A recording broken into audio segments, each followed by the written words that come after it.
10. Alright. Sekejap 5 saat.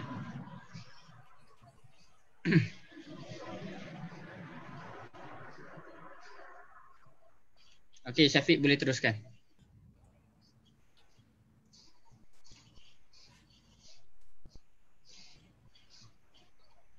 Okey, boleh proceed. Okey, baik. Assalamualaikum warahmatullahi wabarakatuh. Selamat pagi kepada semua warga Facebook dan juga penonton-penonton yang berada di live Facebook Gabungan Mahasiswa Islam se-Malaysia. Jadi pada pagi ini insya-Allah kita akan bersama dengan seorang panel kita yang perunding keuangan, itu namanya Tuan Afian Mak Rawi. Jadi insya-Allah pada pagi ni kita kenalanlah dulu dengan panel kita. Jadi kalau tak keberatan boleh ke Tuan? Boleh. Diri. Sebab mungkin ada dalam kalangan kita belum kenal lagi. Oh, tak kenal lagi Ingatkan dah kenal dah semua. Okey. So ni dah live, dah ada link dekat ni. Link dekat Facebook. Link Facebook, saya nak share dekat Facebook saya. Siapa yang tak kenal boleh follow saya lah. Saya tak tengok nak tengok kokok ramai dah kenal tak lah, saya perkenalkan diri kan. Ada link Facebook? Ada. Bagi dulu, saya tengok dulu.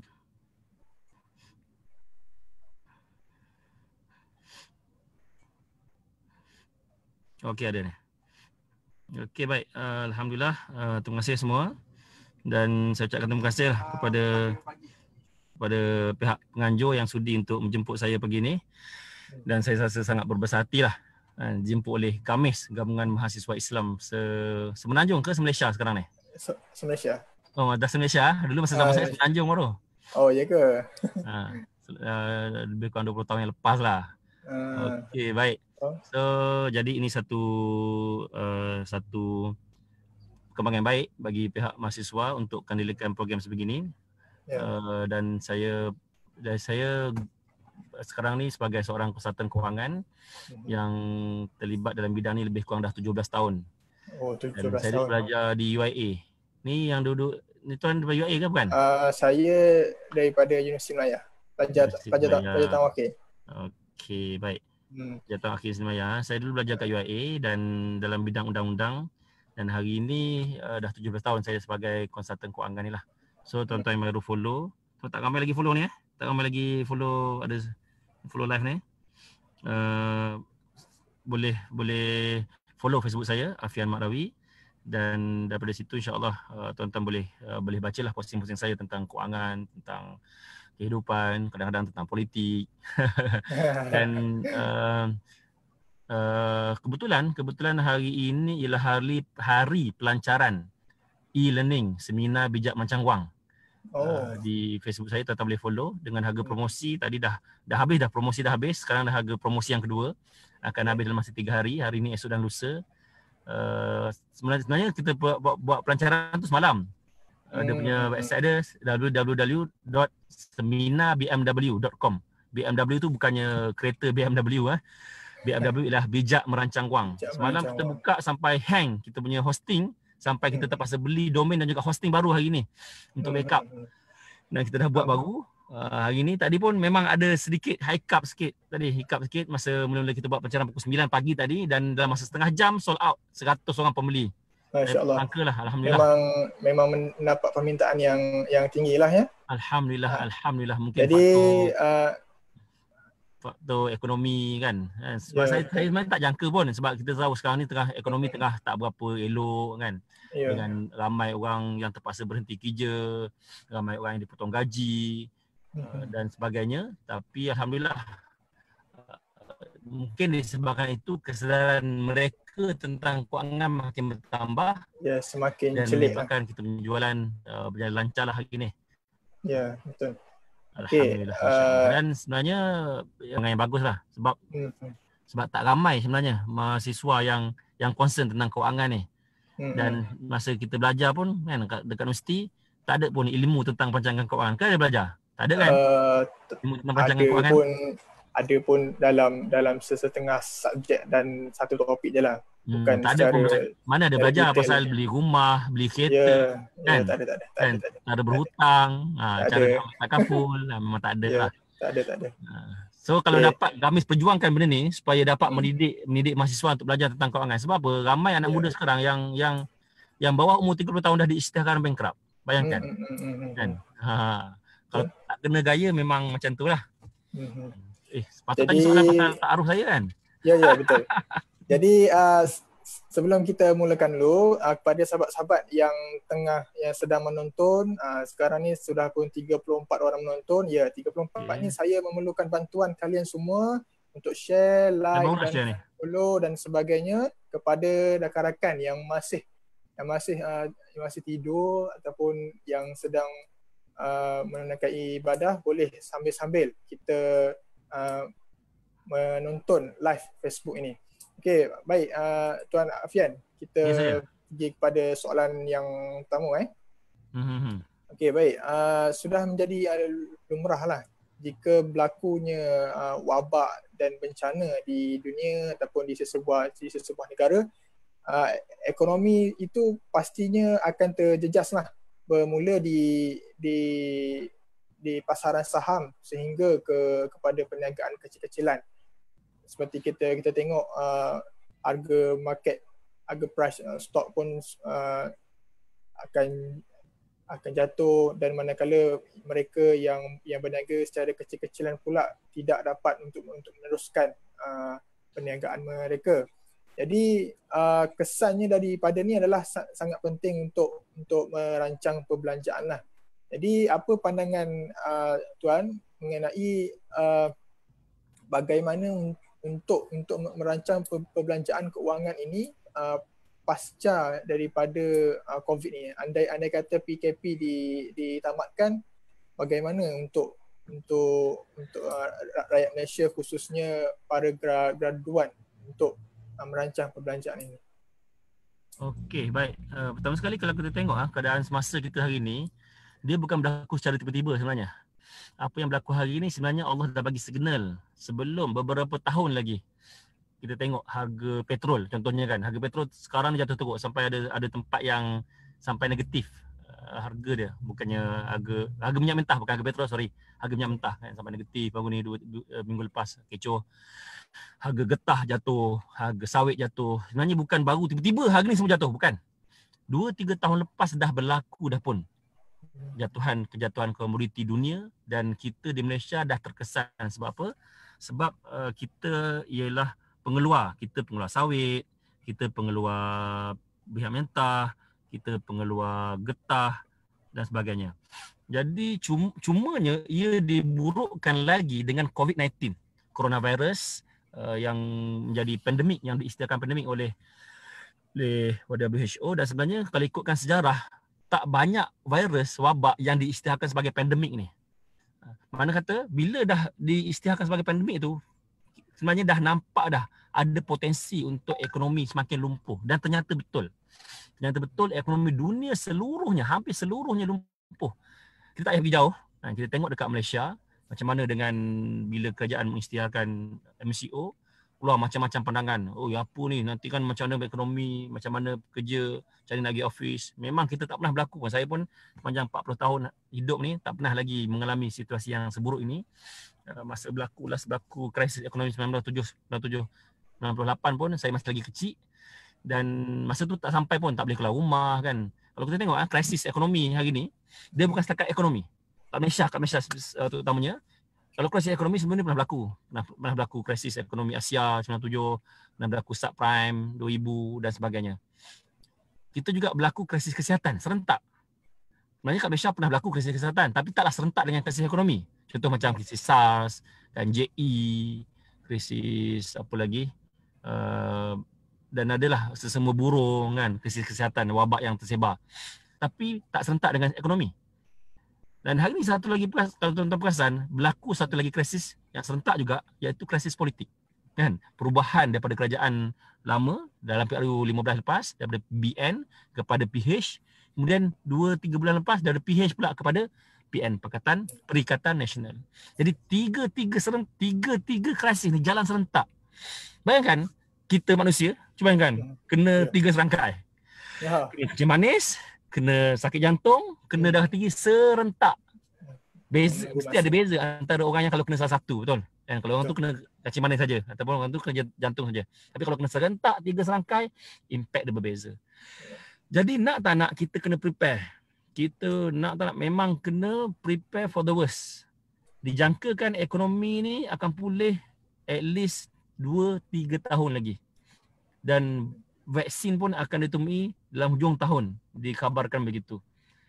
Dalam hal ini kita tengok, kalau tuan-tuan ingat masa mula-mula diisytiharkan MCO keluar satu artikel pada bekas penasihat bekas Perdana Menteri lepas tentang dia bagi tahu 90% rakyat Malaysia 90% rakyat Malaysia tidak ada wang simpanan RM1,000 dalam akaun. Bayangkan. Satu statistik yang sangat berbahaya dalam situasi sekarang. Mana kata majoriti rakyat Malaysia tak ready pun. Walaupun dah 3 tahun, 4 tahun, 5 tahun amaran ni ada, dah nampak signal, tapi tak ramai yang prepare. Sebab itu bila berlaku MCO ni, bila ekonomi lumpuh, kerajaan terpaksa bagi bantuan. Kerajaan mengambil tanggungjawab untuk bagi bantuan, bagi moratorium contohnya, 6 bulan penangguhan bayaran bank. Bagi apa lagi? Bagi K2SP, boleh keluarkan K2SP selama 12 bulan, RM500 sebulan selama 12 bulan. Bagi apa lagi? Bagi BPN, Bantuan Perihatan Nasional. Dan bantuan-bantuan ini diberikan tak lain tak bukan untuk membantu rakyat. Dan untuk membantu rakyat supaya rakyat tidak terkesan. Terkesan tapi tidak terkesan terlalu banyak. Dan alhamdulillah bila berlaku macam ni, tak adalah sampai yang ada yang bunuh diri, ada yang sampai hilang kewarasan. Sebab alhamdulillah benda tak berlaku. Kalau di negara jiran tahun 97-98 pernah berlaku sampai tahap macam tu. Dan mungkin orang bukan agama Islam, bila berlaku krisis ekonomi, hilang punca, hilang kewarasan, dan malah ada yang bunuh diri pun. Jadi tuan-tuan, balik pada soalan tadi, apa nak kita plan selepas pada ini, saya bagi beberapa perkara lah. Yang pertama, dari sudut kewangan, kita kena prepare financial yang kukuh. Jangan belanja terlalu banyak. Belanja sekarang ni yang cukup-cukup saja. Sebab saya risau sebenarnya. Sebab tengok bila start je PKPB ni Perintah Kawalan Perkhidmatan Bersyarat ni, ramai berkerumun dekat dekat Kenanga kan, keluar Kenanga wholesale. Saya pun tak pernah masuk lagi, lalu je kat situ. Dekat dengan Pudu kan. Kemudian bila berlaku macam ni, nampaknya tabiat belanja kan sebelum ni digembar-gemburkan new norm, normal baru kan. Rupa-rupanya all norms tu sangat susah, daihat kan orang kata kan. Tabiat yang sedia ada tu sangat susah untuk kita hapuskan. 40 hari tak cukup. Kalau orang cakap dulu 40 hari kalau kita amalkan satu benda 40 hari, dia akan boleh jadi tabiat kan. Punya tidak punya kan.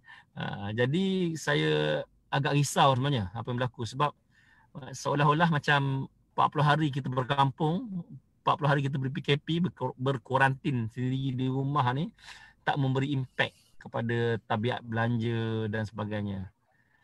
Dan kalau benda tu kita tak ambil pengajaran daripada sekarang, tak mustahil impact selepas pada ni lebih teruk lagi. Jadi nak tak nak memang kena sediakan, contoh bagi yang tak jejas pendapatan, moratorium tersebut kita boleh gunakan untuk kita jadikan sebagai cash reserve nanti kan, simpanan tunai kita nanti. Begitu juga bantuan Perihatan Nasional kita ambil simpan, K2SP kita boleh keluarkan untuk kita simpan. Itu yang bagi kalau bagi yang terkesan betul, memang kena ambil, memang kena minta dan dapatkan dan terpaksa gunalah. Jadi tak kena jimat. Contoh kalau kita makan pun, makan untuk menghilangkan lapar, bukan makan untuk kenyang, bukan makan untuk bermewah. Kalau kita duduk rumah, mungkin kita terpaksa kurangkan liability kita terhadap rumah. Sebab sekarang ni dua belanjaan terbesar dalam rumah tangga selalunya isi rumah ni, iaitu bayar instalmen rumah ataupun bayar sewa rumah dengan memiliki kereta. Jadi dua ni yang paling besar, yang paling kalau boleh downgrade lah.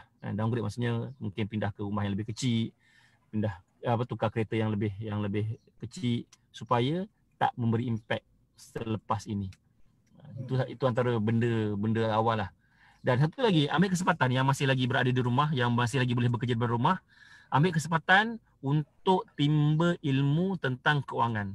Sebab itu adalah kunci utama.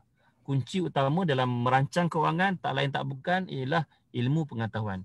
Ilmu nak menyimpan, ilmu nak berbelanja, ilmu nak berhutang. Sebab saya takut nanti kita eager nak simpan, lepas tu kita eager nak melabur, secara tak sengaja kita terjebak dalam skim-skim pelaburan yang tak masuk akal. Terjebak dalam scam, terjebak dalam skim cepat kaya. Menyebabkan akhir sekali situasi makin buruk. Situasi buruk. Kita dah terjejas ekonomi, dengan ada cash sikit, kita ingat nak boleh balik modal, nak jadikan modal untuk pelaburan, untuk perniagaan. Tiba-tiba kita terjebak dalam skim yang tak masuk akal dan akhir sekali kita tersontot di pintu syurga. Ya. Ya betul. Jadi saya recap balik poin tuan tu. Jadi memang benarlah kita kena prepare financial planning kita yang kukuh, berbelanja apa yang perlu, dan yang paling penting adalah kita menimba ilmu tentang keuangan. Ya. Betul tuan Betul. Jadi kita gerak teruslah pada soalan yang seterusnya. Itu kita tengok kerajaan Malaysia ni dia sangat memainkan peranan yang penting lah dalam membela nasib rakyat kita, iaitu dengan memberikan bantuan ataupun pelbagai package bantuan kepada rakyat. Jadi apa pandangan tuan tentang bagaimana rakyat kita ni boleh memanfaatkan dana-dana ni daripada disalahgunakan? Maksudnya kita tak nak ada berlaku penyelewengan di sinilah. Macam mana untuk rakyat tu sendiri menguruskan dana yang ada? Sebab saya ada terbaca juga satu artikel di mana apabila satu family ni dia dapat dana keuangan, lalu digunakan dana ni untuk membeli benda-benda yang tak berfaedah seperti telefon yang baru, aksesori dan sebagainya. Jadi mungkin tuan boleh komen sikit mengenai tentang ni lah, macam mana untuk manfaatkan dana. Baik. Kita sebenarnya memang kalau kita tengok tabiat rakyat Malaysia ni, memang dia orang ni lebih suka berbelanja lah berbanding dengan menyimpan. Dan tabiat tu ialah tabiat lama. Tabiat lama, dan sepatutnya bila dah berlaku PKP 40 hari kita berkampung, 40 hari kita berjimat, sepatutnya tabiat tersebut kita boleh teruskan untuk akan datang. Tapi nampaknya benda tu tak berlaku. Dan tadi tu berita tentang ada beli telefon tu yang betul lah berlaku lah. Ya betul ada. Orang nanti share kat saya. Saya tak keluar dekat newsfeed saya tentang benda ni. Okey, jadi saya nampak first kali kerajaan bersedia. Kerajaan yang hari ni yang boleh bagi bantuan sebanyak 260 bilion, betul 260 bilion. Makna kata kerajaan yang ada hari ni, kerajaan yang prihatin, kerajaan yang dah ready untuk menghadapi situasi macam ni. Dan presiden kerajaan hari ni menunjukkan bahawa kerajaan dah ada reserve kan, walaupun kita digembang-gembungkan dengan hutang 1 trilion, dengan skandal tu, skandal ni dan sebagainya, rupa-rupanya kita masih ada reserve yang besar. Sangat besar reserve yang ada. Sehingga kan kita boleh bagi, sehingga kan kerajaan boleh bagi bantuan sebanyak itu kepada rakyat kita. Okey, baik. Jadi kita patut ambil iktibar daripada apa yang berlaku, apa yang dibuat oleh kerajaan. Kita kena ambil iktibar dan kita kena balas jasa. Kan, contohnya selepas pada ini mungkin kita boleh buat, kita isi minyak Petronas, beli barang buatan Malaysia, beli kereta Proton kan, walaupun window Proton yang selalu masalah kan. Jadi support lokal lah kiranya. kita support kan, sebab boleh baiki window yang rosak tu, boleh baiki. Baik, pertama saya nak bagi tahu kalau untuk kita sebagai rakyat sangat-sangat penting untuk kita berjimat-jimat. Inilah masanya. Kan. Jangan, saya terkejut dengar cerita kalau ada orang gunakan saat-saat macam ni orang gunakan duit bantuan prihatin nasional, gunakan duit moratorium, gunakan itu ini untuk beli handphone. Pantang betul saya dengar. Kan? Kalau beli kalau beli untuk kegunaan, fine, saya faham. Contohnya kan sekarang ni semua duduk kat rumah kan, anak-anak duduk kat rumah. Jadi anak-anak berebut handphone dengan mak ayah nak buat kerja sekolah. Dan nak pergi nak join kelas Google Classroom. Jadi beli handset untuk kegunaan tu. Itu fine. Tu saya boleh faham lah. Kan? Kita faham sebab takkanlah susah jugalah kan parent nak guna handphone, lepas tu anak-anak pun nak guna handphone. Anak bukan seorang, anak 5-6 orang sekolah. Nak kena gila-gila pula kan. Tu sebab. Tapi kalau tukar handphone sebab ada duit lebih, tu janganlah. Kita kena bezakan antara keperluan, kemahuan. Itu paling penting. Kan? Kalau kita tengok dalam dalam kaedah fiqh, dia ada daruriyat, kan? Dia ada hajiat, dia ada tahsiniyat. Betul? Jadi first kali gunakan duit tadi untuk perkara-perkara yang daruriyat. Daruriyat dia apa? Berkaitan dengan nyawa, berkaitan dengan agama, berkaitan dengan dengan akal, dengan maruah, satu lagi dengan harta. Kan? Contohnya bahasa mudahnya makan, minum, pakaian dengan tempat tinggal. So 3 ni asas, 3 ni keperluan. Dan saya rasa paling tinggi lah untuk tempat tinggal, kan. Dan tempat tinggal tu dah fix. Maksudnya kalau kita pindah rumah, katalah installment ataupun sewa 1,000, so 1,000 lah. Kalau dapat downgrade, cuba downgrade rumah, cuba downgrade kenderaan. Kemudian makanan. Makanan ialah antara belanja terbesar. Untuk makluman, ketika krisis COVID bukan baru ni sekarang, ketika PKP, industri yang paling meningkat banyak ialah industri makanan. Kan? Industri makanan. Yalah sebab duduk kat rumah je kan. Bangun pagi, sarapan, makan. Pukul 10, pukul 11 sampai tengok TV, makan lagi. Pukul 1, pukul 2 tengah hari, makan lagi. Pukul 3, pukul 4 petang, makan lagi. Kan? Dah tak tahu nak buat apa. Kan?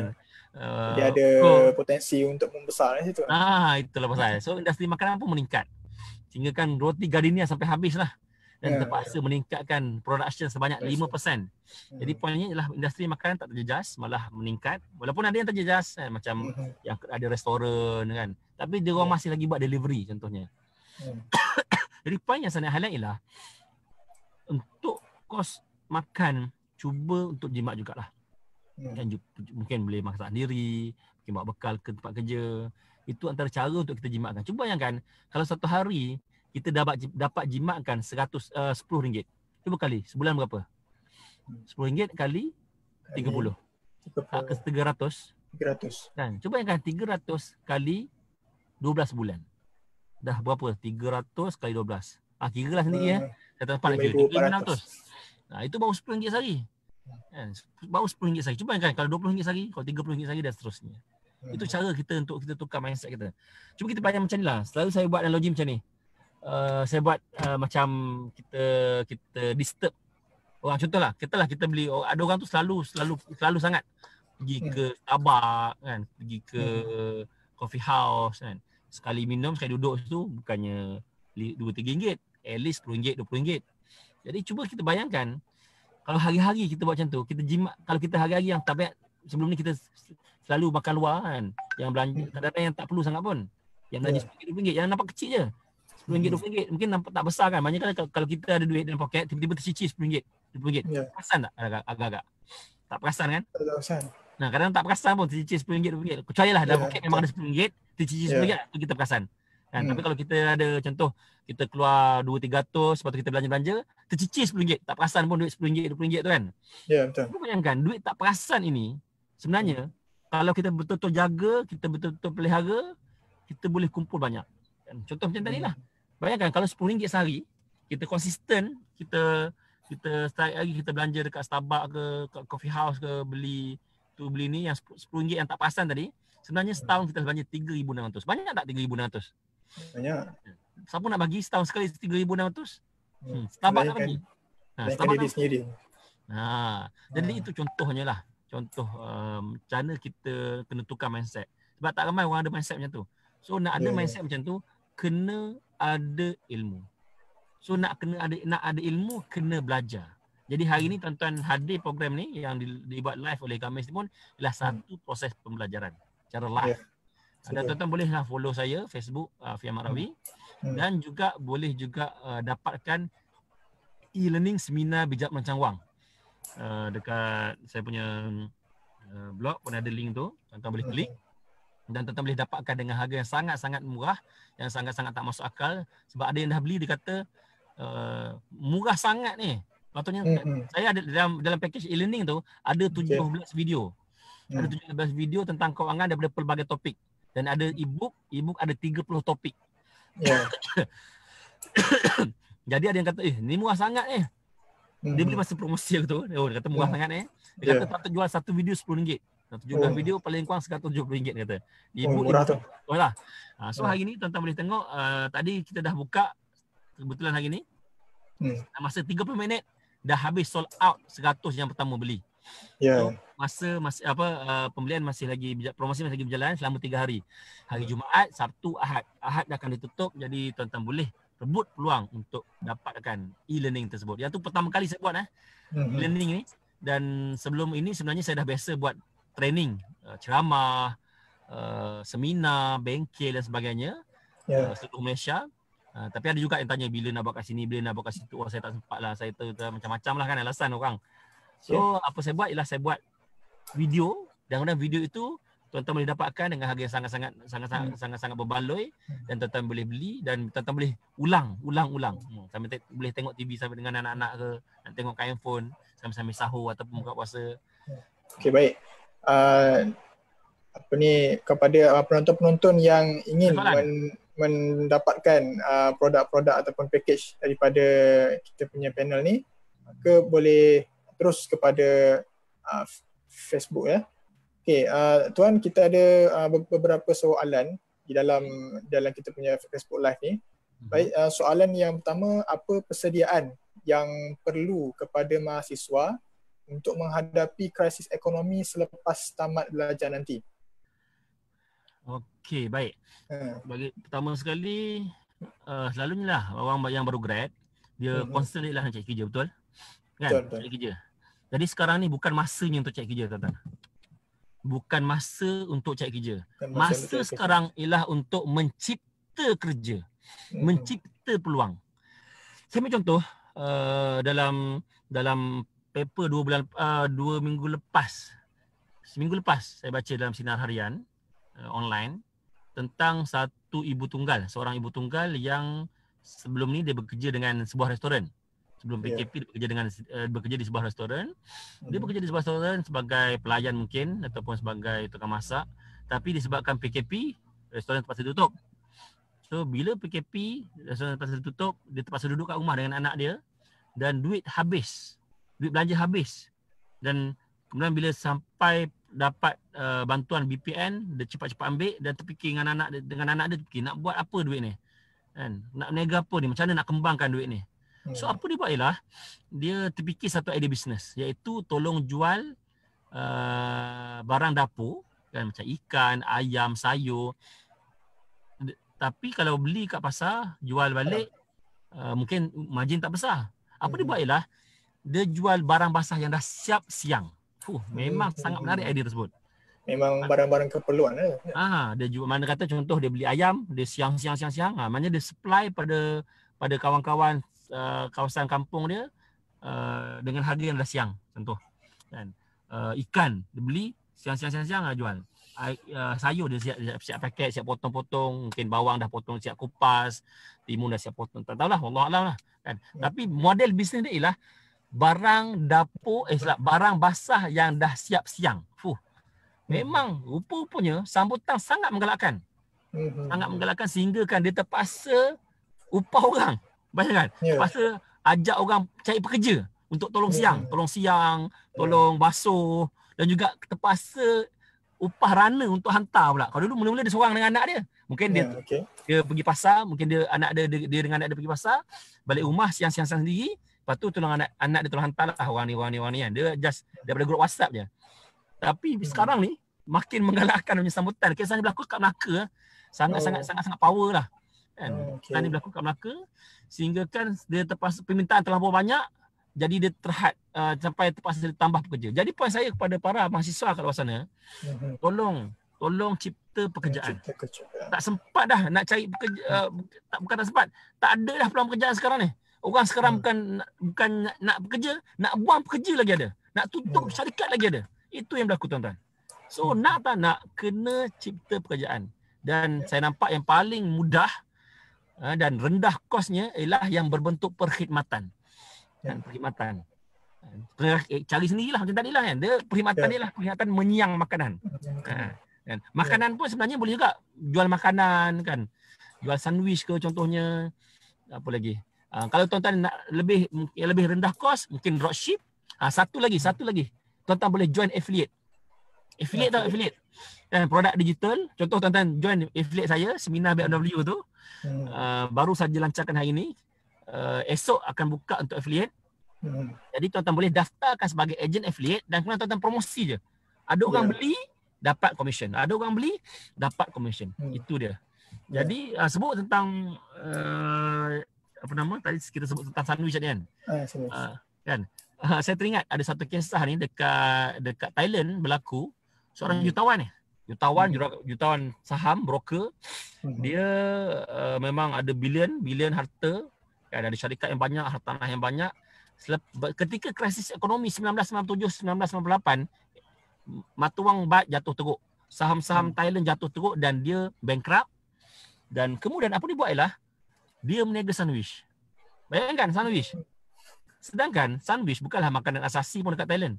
Ya, betul. Contohnya tom yum, nasi goreng Pattaya ke kan. Apa lagi? Apa-apalah kan yang selalu sinonim dengan makanan Thailand. Tapi dia meniaga sandwich. Sebab apa meniaga sandwich? Isteri dia jarang tahu meniaga sandwich tu. Sebab apa? Sebab sandwich yang paling mudah. Ambil roti, potong, letak salad, letak margarin sikit, letak mayonis, jadi sandwich. Kalau nak buat tom yum kan susah. Nak kena potong bawang, kena tumis, kena masak, itu ni. Sebab dia orang kaya. Dia orang kaya. Kalau masak ni bibi yang buat. Bibi yang buat. Tiba-tiba dah jatuh miskin, tak tahu nak buat apa. Nak meniaga makanan pun tak tahu makanan apa. Sandwich lah buat. Tuan-tuan, dengan sandwich yang dia dapat tu, dia menjadi jutawan sandwich. Kita boleh search Sirivat sandwich.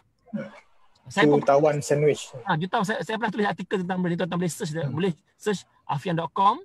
Dalam tu ada jutawan sandwich, artikel tentang jutawan. Saya ceritakan tentang benda tu.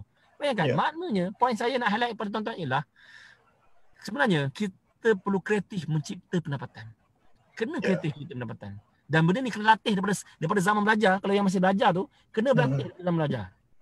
Latih. Kena banyakkan baca buku-buku tentang kewangan. Kena banyakkan baca buku-buku tentang pelaburan, tentang perniagaan. Tapi hati-hati tuan-tuan, mahasiswa juga menjadi perhatian oleh para scammer kat luar sana. Ya, kena hati-hati tu. Kena hati-hati tuan-tuan, tolonglah. Jangan mudah percaya pada mana-mana skim yang menawarkan bisnes, menawarkan pelaburan yang bunyinya macam bagus je. Senangnya dapat duit 1,000, 2,000 satu hari. Senangnya mas dapat duit 10,000, 20,000 sebulan.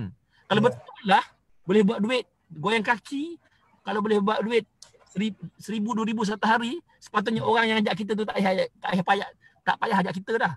Betul tak? Kan? Sebab dia boleh buat. Apa nak ajak kita lagi? Betul. Melainkan dia nak dapat duit daripada kita.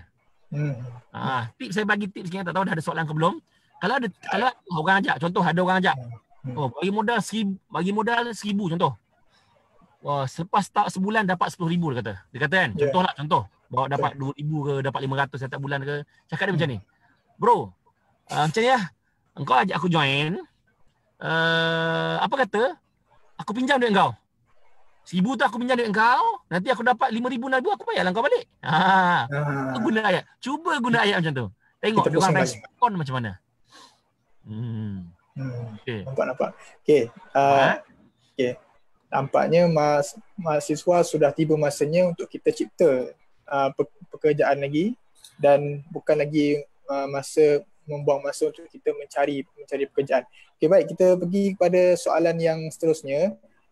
Mungkin Tuan boleh kongsikan tips-tips ataupun macam mana untuk kita menyimpan duit untuk masa hadapan, sebab kita tahu nilai duit setiap hari dia semakin merendah nilai dia.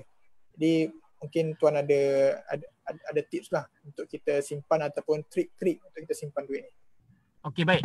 Untuk simpan ni selalu berlaku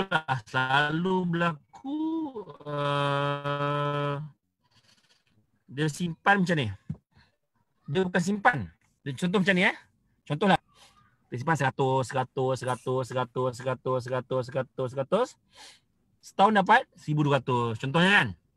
So lepas dapat 1,200 pun dia pun terfikir, ni kalau aku pergi melancong sedap juga ni. Contoh dulu zaman sebelum PKP ni kan. So dia pun gunalah duit tu pergi ke Thailand ke, pergi ke Indonesia ke untuk melancong. Balik tu dia pun rasa menyesal, alamak menyesal aku habis duit ni. So dia pun simpan, tahun kedua dia simpan lagi 200 pula. 200 simpan, dapat 2,400. Wah, banyak Dia pun terfikir. Tiba-tiba lalu ke depan kedai handphone, nampak handphone model baru. Dia pun belilah model baru handphone. Trade in. Lepas tu menyesal lagi. Tahun ketiga beli lagi, simpan lagi 300 pula.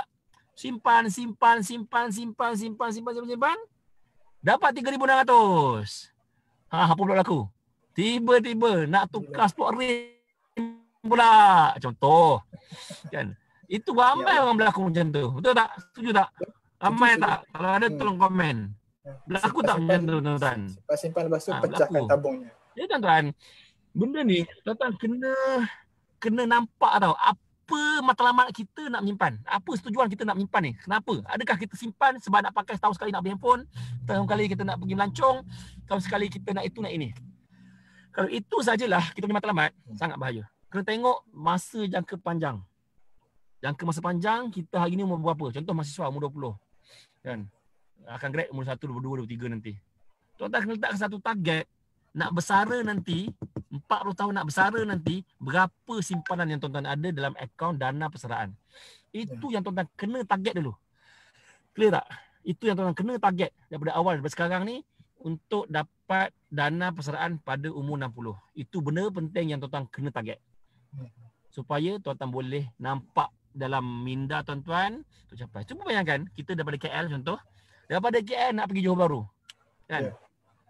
Tapi baru sampai dekat highway Sungai Besi, melencong ke sana, melencong ke sini kan. Ke sana ke sini. Agak-agaknya lah kan. Agak-agaknya lah kalau kita asyik melencong je, bila nak sampai Johor?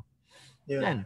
Kalau kita asyik bergerak pusing nampak exit sini, kita pusing sana, pergi Putrajaya kan, pergi shopping mall pula kat Putrajaya. Lepas tu lalu dekat kan, lalu dekat Porison, pergi ke lalu dekat Seremban, masuk exit Seremban, pergi ke Porison, pergi Kelas sekejap kan. Bila nak sampai ke Johor? Bila nak sampai ke Johor tu? Bila sampai ke JB tu? Jadi itu juga dalam kewangan. Kalau kita ada target yang jelas, kita kena tetapkan matlamat tersebut dan kita kena follow target kita tu supaya capai matlamat kita. Itu yang banyak orang kan simpan tapi tak ada matlamat, lalas beli handphone kan, tukar langsir, apa lagi? Beli periuk Noza, beli Thermomix. Contoh ni contoh. Kan? Kalau untuk student mungkin belum lagi, mungkin tak terfikir lagi Noza tu apa, Tupperware tu apa. Tapi saya bagi amaran siap-siap lah ni. Kan? Lepas grad nanti macam-macam lah dia punya syaitan rojim dia. Okey, sila. Ada lagi apa soalan? Tak perasan pasal. Okey, soalan yang seterusnya ialah tak lama lagi kita akan berhari raya kan. Jadi sudah semestinya setiap kali hari raya ni akan berlakulah banyak maziran dan banyak duit-duit yang kita kadang benda tu tak perlu pun tapi tiba-tiba jadi satu keperluan. Jadi mungkin tuan boleh kongsikan macam mana untuk kita mengawal diri tu daripada beli benda-benda yang tak perlu. Katakan saya bagi contoh, kita ada bajet RM5,000 lah. Macam mana untuk kita kontrol supaya tidak overspend RM5,000 tu. Okey, baik. Sepatutnya perancangan untuk hari raya tahun ni kita kena rancang sebaik saja tamat raya tahun lepas. Lama tu. Betul. Sebab apa? Kita tak nak berlaku setiap kali raya kita akan buat pinjaman. Setiap kali raya kita habis duit pokai. Contoh, mungkin sekarang ni PKP mungkin tak perasan sangat. Kan? Contohnya lah, gaji sepatutnya masuk 27 hari bulan kan, 23 hari bulan ke 27 hari bulan ke. Kemudian gaya hujung bulan, contoh sebab 1 Syawal jatuh beza-beza tiap tahun. Jadi disebabkan raya, majikan kita masuk awal duit gaji. Kadang-kadang government pun kalau raya tu tengah bulan, awal bulan dah masuk. Mana kata kadang-kadang 2 minggu lepas dah masuk dah gaji bulan lepas. Tapi bulan ni masuk awal 2 minggu disebabkan seminggu 2 minggu lagi raya. Jadi kita pun gunalah duit tu habis untuk raya. Kemudian sampai hari gaji kan. Sampai hari gaji sepatutnya guna dapat gaji tapi tak dapatlah sebab dah dapat awal kan. Faham maksud saya? Faham tak saya punya cerita ni? Okey. Disebabkan gaji dah masuk awal sebelum tu dah tak ada duit dah. Tengok dalam check dalam akaun memang tuju tak ada. Dah tahu dah tak ada duit tapi saja je login tengok kan. Dah tahu tak ada duit sebab dah habis dah. Lepas raya je siaplah. Siap buat loan sana loan sini. Selalunya memang lepas raya ni kawan saya yang bekerja di bahagian HR sebuah JLC cerita, setiap kali lepas raya dia kerja dekat HR, setiap kali lepas raya dia akan dapat panggilan telefon daripada banker. Teka sebab apa? Ada siapa nak jawab tak? Teka sebab apa dapat panggilan telefon daripada banker? Sebabnya tak lain tak bukan ialah banker tu call untuk buat staff confirmation. Staff confirmation maksudnya macam mana? Kalau misal kata lepas raya ni, selalunya staff-staff dia orang akan start cari banker untuk minta loan. Dia dapatkan loan RM5,000, RM10,000, RM20,000 dan banker akan call HR untuk buat confirmation staff. Jadi itu antara tabiat belanja yang sangat buruk lah. Jadi sebab itu saya cakap persediaan untuk sambut raya tahun ini patut bermula pada tahun lepas lagi. Iaitu kita dah tahu sebulan tahun, takkanlah setiap kali raya kita nak buat pinjaman. Tahun ni buat pinjaman, bayar, tahun depan buat pinjaman lagi. Bayar, tahun depan lagi buat pinjaman lagi. Walaupun mungkin installment bulanan satu pinjaman mungkin RM100, RM500 kan. Itu pun duit juga. Jadi poin saya nak highlight ialah tuan-tuan, contoh kita dah tahu tiap tahun belanja kita berapa. Katalah kita dah kira baju raya, cat rumah, langsir, tukar apa? Mungkin tukar perabot, contohlah ni, contoh tak tahun tukar perabot kan. Katalah 3,000, 4,000 contoh. So kita tahu setahun akan datang kita akan guna 3,400 dan kita tahu 3 tahun akan datang kalau kita buat planning kita akan buat pinjaman selepas raya. Jadi apa kita buat ialah sekarang kita dah start simpan RM300, RM400 sebulan untuk pastikan masa raya tahun depan kita tak perlu pinjaman. Tak perlu pun gadai duit gaji. Kita dah simpan siap-siap untuk allocation untuk raya tahun depan. Jadi mungkin terlambat untuk persediaan raya tahun ini sebab 2 minggu lagi raya kan. 2 minggu lagi raya. Minggu. Kan rasa macam kita dah puasa dah 2 minggu Rasa macam baru 14 hari kita puasa kan. Jadi dengan kita dah tahu tahun depan ni ialah kita akan raya kan, raya lagi tahun depan kan. Mana kata kita kena prepare daripada sekarang supaya masa raya nanti kita tak perlu merana, tak perlu meminjam dan sebagainya. Okey. Maksudnya tak perlu untuk kita korbankan duit gaji kita sempena untuk berbelanja di hari raya tahun ni. Okey, kepada rakan-rakan jika ingin bertanyakan soalan boleh terus type di FB Live ni. Jangan segan-segan share, like dan follow kepada rakan-rakan yang ingin nonton kepada ni. Okey, soalan seterusnya tuan. Mungkin tuan boleh kongsikan antara bisnes-bisnes ataupun sumber-sumber pendapatan yang orang kata dia kalis ekonomi lah. Maksudnya tak kira apa-apa bencana ataupun semasa keadaan ekonomi baik, apa bisnes ataupun sumber pendapatan yang boleh rakyat jana, terutamanya mahasiswa sini lah. Okey, baik. Pada pendapat saya, tidak ada perniagaan yang kalis dengan kegawatan lah. Kan? Tidak ada. Maksud kalis tu maksudnya berlaku kegawatan langsung tak efek. Bagi saya macam tak logik lah kalau ada satu bisnes macam tu. Sebab kalau betul ada, saya buat yang tu. Kan? Baik saya buat bisnes tu. Saya buat bisnes takaful. Boleh promote lah. Saya buat bisnes takaful tuan-tuan. Kan? Yang syoknya ialah dia boleh menghasilkan pendapatan secara residual ataupun kadang-kadang orang sebut sebagai passive income, pendapatan pasif. Tapi saya lebih suka sebut sebagai pendapatan berulang sebab dia taklah pasif mana sebenarnya, ada kerja tapi sangat minimum. Pendapatan berulang.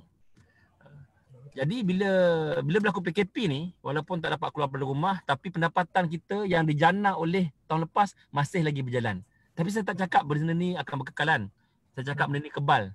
Sebab kita masih lagi perlu ada pekerjaan, ada lagi lah.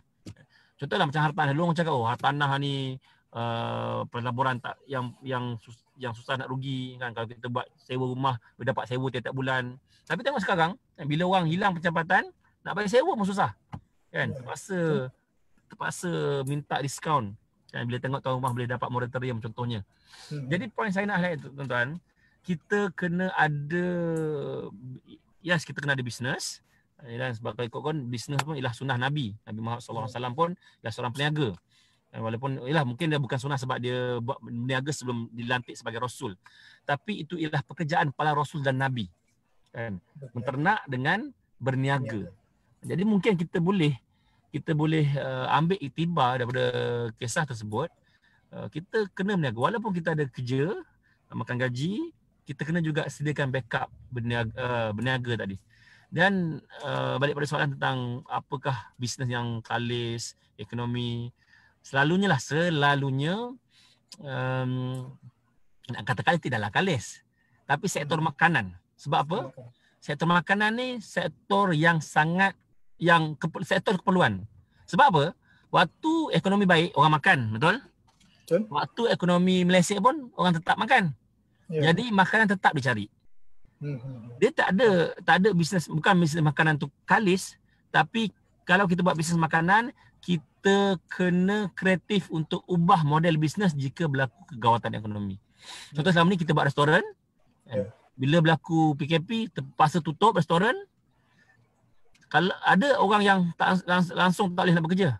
Macam yang saya ceritakan tadi kan, dia bekerja di restoran tutup, dia tak nak bekerja dah. Walhal kalau tokil itu kreatif, mungkin dia boleh buat sistem bekerja daripada rumah. Contohnya lah, bekerja daripada rumah, makanan daripada kalau selama ni kita masak, orang datang order, kita masak, mungkin boleh tukar kepada delivery contohnya.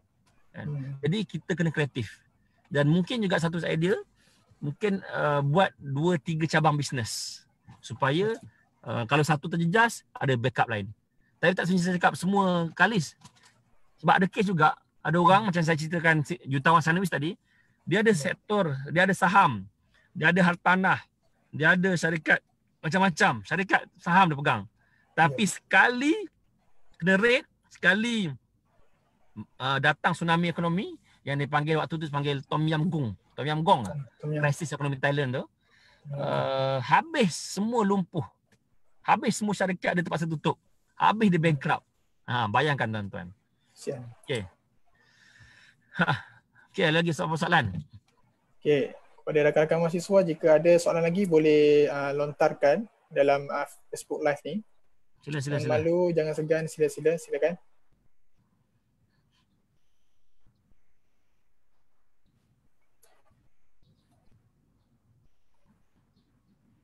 Jadi mungkin tuan boleh share ataupun kongsikan sikit berkenaan dengan seminar BMW tu.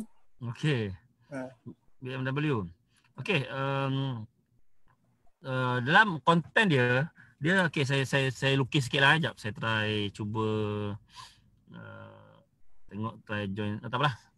Susah nak buat untuk lukis ni. Okey, baik. Dalam financial planning, dia bermula dengan mindset. Bermula dengan matlamat.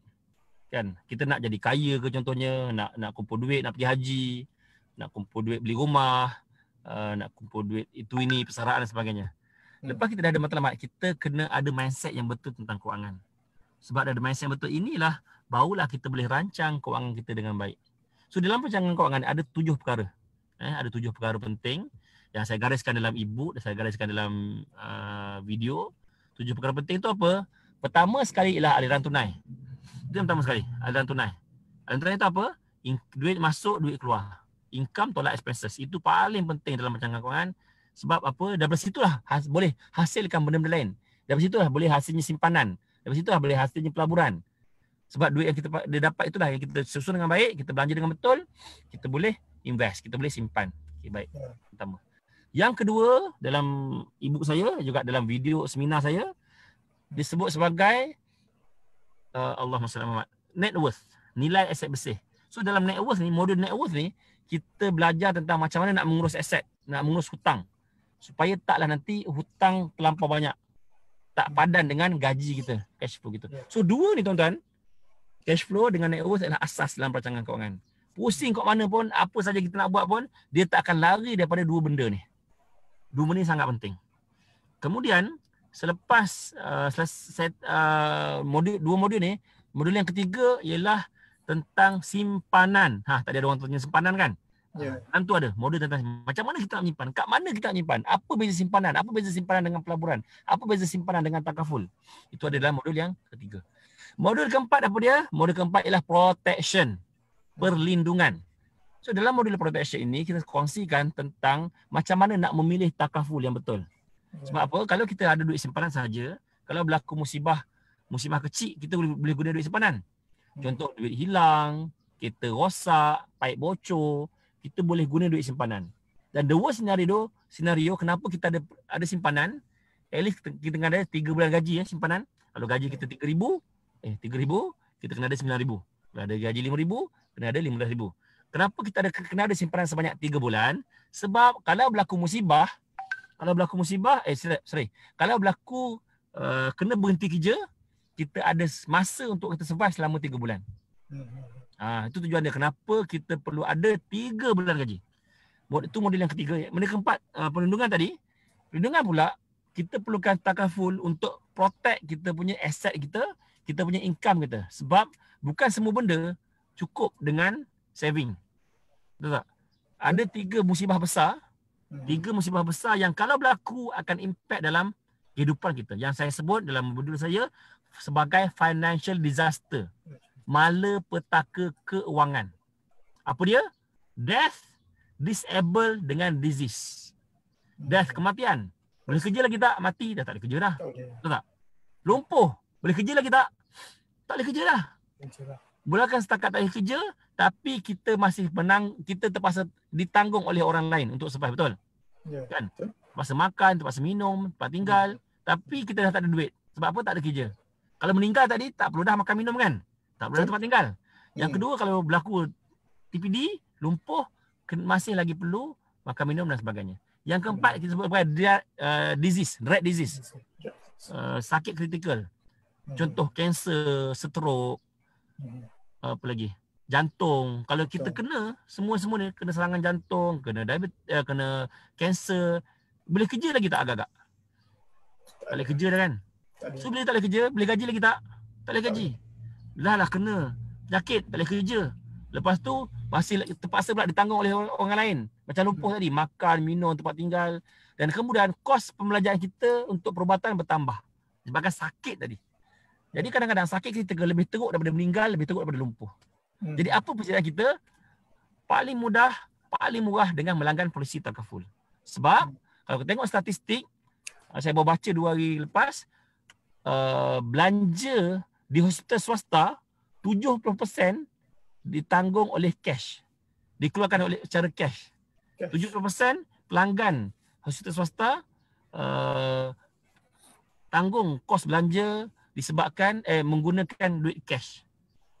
Jadi bagi saya, kita dah ada kemudahan kat Malaysia ni, iaitu takaful medical card. Baik, kenapa kita perlu spend banyak-banyak kan, puluh-puluh ribu untuk kalau ditimpa musibah, kalau kita ada cara yang lebih jimat, iaitu dengan melanggan polisi takaful medical card. Contoh. So itu ada dibincangkan dalam video yang kedua, yang berapa saya lupa, tapi modul yang keempat lah. Modul kelima, dalam modul saya bercerita tentang macam mana nak rancang untuk persaraan. Kenapa kita perlu rancang untuk persaraan? Antara sebab KWSP saja tak cukup. Berdasarkan statistik, 60% orang habis duit KWSP dalam masa 3 tahun. Bersara umur 55 dulu, ataupun sekarang umur 60. Umur 63 dah habis duit bersara. Itu antara sebab kenapa kerajaan memanjangkan tempoh persediaan. Dulu 55, ingat tak dulu kan 55. Sekarang dah jadi supaya umur 60. Okey, itu dalam modul yang ke-5. Modul ke-6 pula tentang purification, tentang penyucian.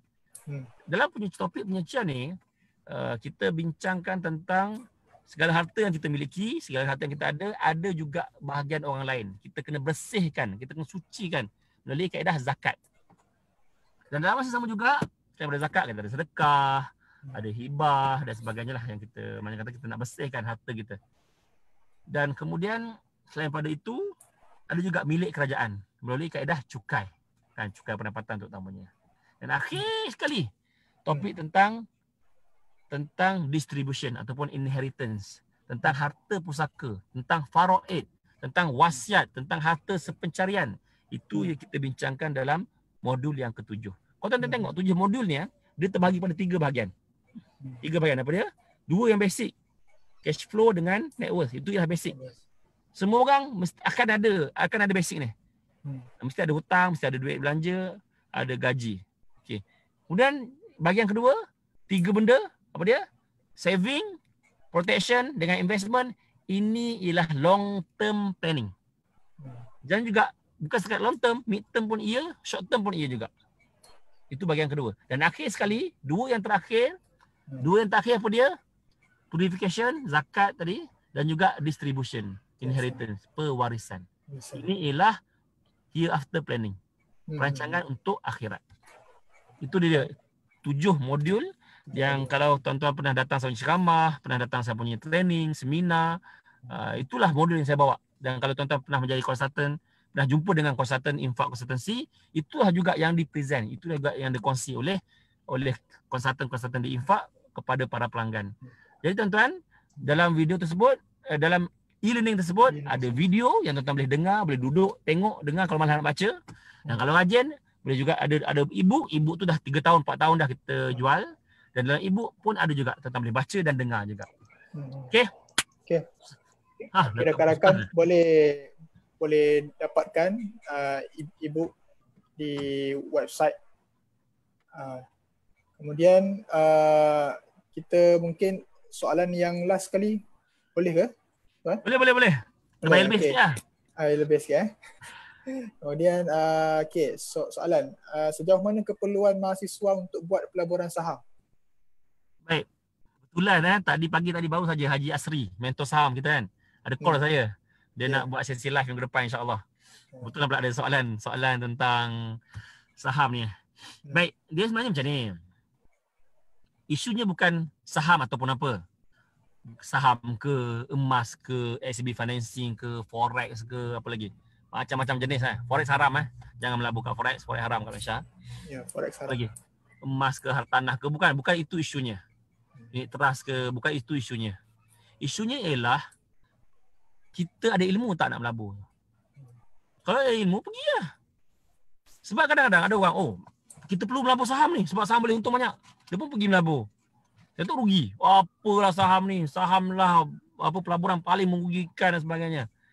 Sebab biasa kita dengar orang kata untung dekat saham, betul? Dan masa juga, biasa juga orang kata dia rugi dekat saham. Pernah dengar? Sebenar. Baik. Dia macam ni lah tuan-tuan. Macam kita naik motor. Naik motor, agak-agaknya lah. Kalau kita bagi motor tu dekat budak yang tak pernah naik motor, kan, contohlah mahasiswi lah kot, yang jarang naik motor kan. Bayangkan, tiba-tiba ada mahasiswi, dia kata, best lah naik motor. Dia tak pernah naik motor kan, tiba-tiba naik motor. Agak-agak apa jadi pada dia? Berapa kilometer dia boleh pergi? Agaknya 1 meter, 2 meter dah jatuh lah. Kan? Sebab apa? Sebab dia tak ada ilmu. Kan? Dia ada ilmu jalan kaki. Kan? Kalau ikut kan, jalan kaki lagi laju daripada dia naik motor. Sebab dia tak pandai naik motor. Begitu juga dalam saham tuan-tuan. Bukan dalam saham. Begitu juga dalam pelaburan. Pelaburan ialah